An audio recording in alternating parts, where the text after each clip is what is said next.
Success. We dream of it, we strive for it, but what does it take to be the best? I spent 20 years as a professional recruitment consultant. I know what you're thinking. You think the term professional recruitment consultant is an oxymoron like fun run or business casual. But as a recruiter, I was always fascinated with what determined success. Was it about having the right skills, the right talent, or was it much more about the application of that talent? Now, there are many books that theorize about success, but I thought it would be eminently more sensible to ask a group of people who knew firsthand about success.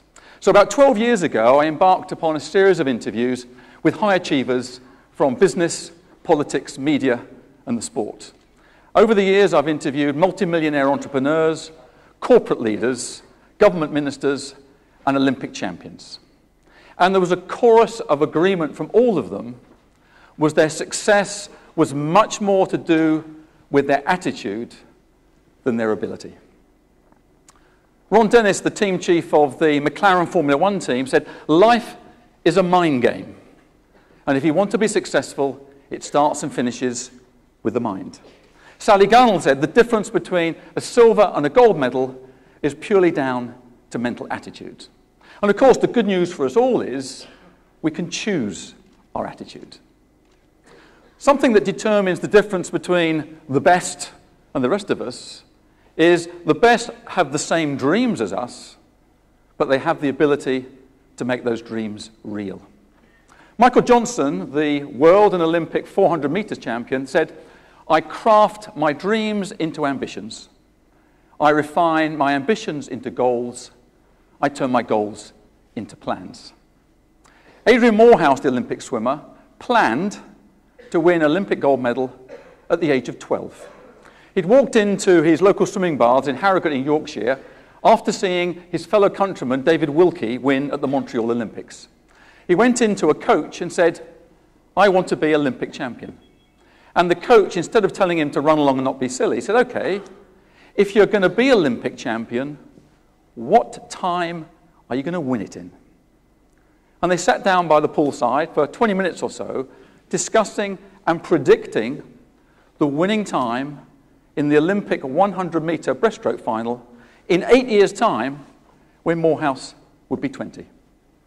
They predicted a time of 63 seconds. And the coach then turned to the 12-year-old and said, "What's your fastest time at that distance?" And Morehouse said, 78 seconds. And for that 12-year-old, that 15-second gap was a yawning chasm.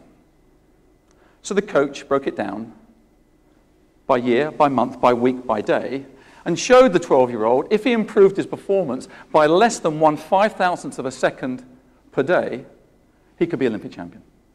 But that wasn't all. He said, "Where did you come in the Harrogate Under-13 Championships this year?" And Morehouse said, "I got the bronze medal." He said, "In that case, our first objective is to win the Harrogate Championships.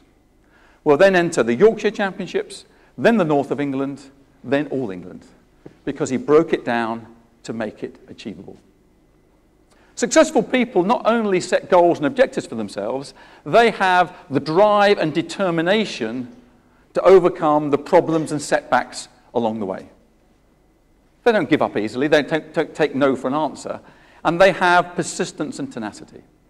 Ellen MacArthur, the round-the-world yachtswoman, she was so determined at the age of 13 that she would own a boat that was big enough to sleep on, that she saved money in any way she could. She never received any pocket money, so she went without her school lunch for some 5 years to save up towards her particular objective. Seb Coe said that being successful is sometimes about a bloody-minded determination to be better than somebody else. In his case, it was his arch-rival, Steve Ovett. And back in the early 80s, Seb Coe was one of the first athletes in the so-called amateur era of athletics to train twice a day.